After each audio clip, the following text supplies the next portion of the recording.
Hi guys, my name is Brice Shirbach, and I'm a very proud Pro Izumi athlete.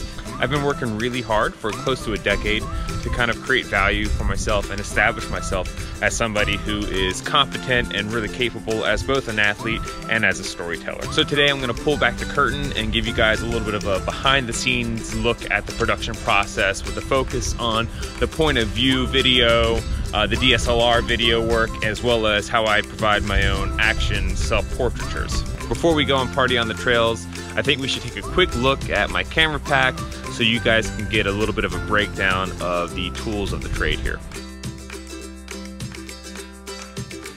Okay, so here's a quick look at some of the tools of the trade in case you are interested in giving this a shot yourself. First one's super simple. It's a POV camera. It's an action camera, I guess some people call it. Mine, I choose to go with GoPros. I have a really versatile little gorilla tripod that I can put up in a tree or put on the ground or use as a rather unfortunate selfie stick. For my actual POV runs, I prefer to go with the chest mount instead of like a helmet cam. I think this kind of puts you in the cockpit a bit more for the viewer and maybe helps make it a bit more relatable. I use a stuntman harness. It's really durable and it's a much tighter fit than the one that GoPro provides. Of course, none of this would be possible without the use of a trusty camera pack and a tripod. I spend more on my camera packs than I do my tripods because shooting mountain biking is a pretty rough endeavor, and I tend to go through tripods more frequently than I care to admit. And of course, you have the cameras. I shoot exclusively with the Panasonic Lumix system. It's a Micro Four Thirds mirrorless camera. This is the G9. I like this for photos, and this is the GH5. And this does a really nice job with photos as well, but it's a bit more of a powerful video camera. Okay, so we're gonna start this whole thing off with some still photography. Stills and video share quite a lot of elements. Obviously, it's visual media, so composition and framing are really, really important. There are a lot more literal and figurative moving parts when it comes to video. When you are sitting and looking at a picture, you're taking in a lot more detail, a lot more nuance, and therefore, I think your framing, you can be a bit more creative with how you frame the image. The sense of space and detail, how much of it you want, how little of it you want. The light's bright and ambient, but it's flat with not a lot of shadows. It's game on for as much time as you have that light. Otherwise, I tend to favor early morning or later in the afternoon, golden hour. The light temperature right now is pretty warm, so in real time, I'm doing this last, even though you're seeing this first. I'm out and I'm shooting somebody else. I can, first and foremost, camera movement. So when it comes to still photography, really the only time you're moving the camera is if you're making micro adjustments as you're pulling the trigger, or you're looking for that motion blur, that pan shot. I cannot do either of those two things with a tripod. So it takes a lot of diligence, a lot of patience, and a bit of creativity. So I'm gonna try to keep this pretty simple. First and foremost, I think there's a few ways you can capture yourself. You can capture action self-portraiture on the bike. I specifically shoot with the Panasonic Lumix system. One of the big keys for utilizing this system for me is the 6K photo mode. So I can set the shot up.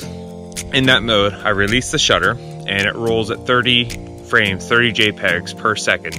And that allows for me to ride much more organically and focus a lot more just as a rider on speed and form, where areas, if I were to use a trigger or a remote, I'd have to be thinking about a couple of different things at once as opposed to just riding my bike.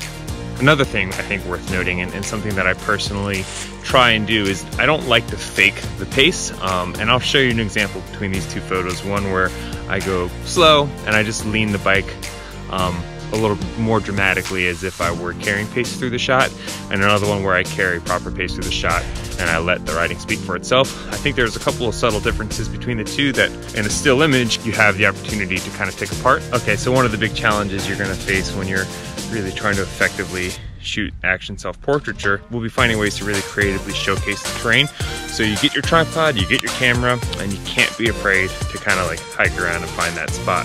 Again, so if I were doing this with somebody else, I would probably have the ability to put my camera really low or make some micro adjustments. So for something like this, it's just a matter of coming back, looking at the shot, seeing if I need to make any adjustments, making those adjustments, and being diligent and repeating the process until I'm really happy with the result. I think willingness to be the pack mule it and to be the subject of these photos, when you're willing to juggle both and you're okay with the process and the amount of time it takes, you can really relax and enjoy yourself. Okay, so next I'd like to move on to the POV element here. This is a pretty simple and straightforward way of shooting using a POV camera, whether it's a GoPro or whatever other options you have. It's a really simple way of shooting. It's basically turnkey operation, and it provides a couple of things. It's a really great way of showing pace. It also provides the viewer with an opportunity to see exactly what the rider is seeing. And for these kind of purposes, it can be a really nice way to kind of glue all of these other different shots together. So I'm gonna bring two shots in because I kind of want to show what I generally tend to look for given my druthers. We're gonna take the same trail that we used for these DSLR shots on the tripod, and it's gonna be a little bit more open, so you can see through the tripod shots that it's rough, dynamic trail, but without a whole lot of things kind of close to the trail, you tend to lose a little bit of that sense of pace that we're looking for. I'm gonna go to another trail right after this, similar speed with much tighter vegetation along the trail. That for me then really helps to convey more effectively the pace that you might be taking through that trail. From this point of view, you know, our framing is dictated by my position on the bike. On the outer edges of the framing here, which will really be my handlebars and my arms, there's quite a bit of space between me and anything else. So without those objects right on the edge of the trail, we kind of lose a little bit of that sense of speed on something like this.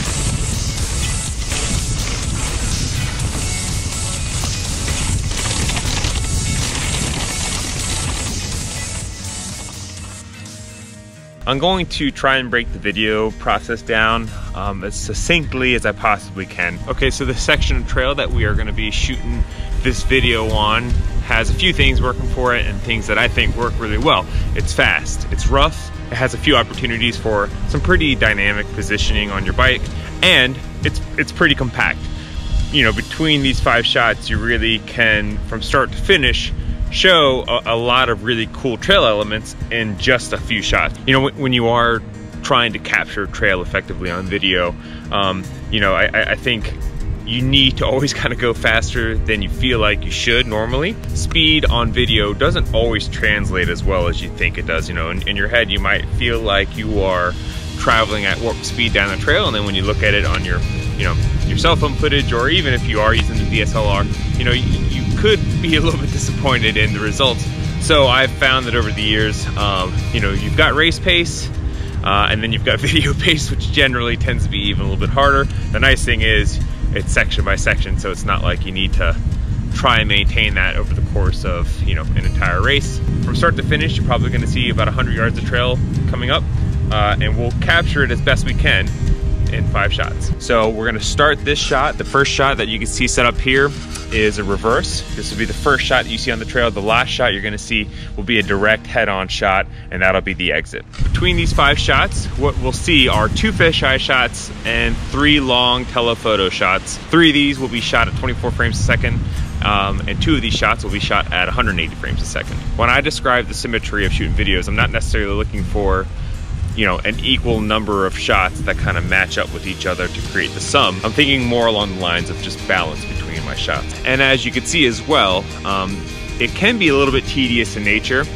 You have to be willing to review the footage and push the bike back up and get it until you are completely satisfied with the end result. Don't be afraid to get off trail or to go find a spot that really captures the trail effectively. You can certainly take that to a point where it becomes a bit too much and it actually acts as a distraction rather than an enhancement. All right, so I'm setting up the 5th final shot for this quick sequence for you guys. Looking back at this process, there are 3 elements, all of which are really important, and they are all well within your control. There's symmetry, there's composition, and there's rhythm. If you work to check all of those boxes, you'd be pretty surprised at what you can produce on your own without the help of anybody else.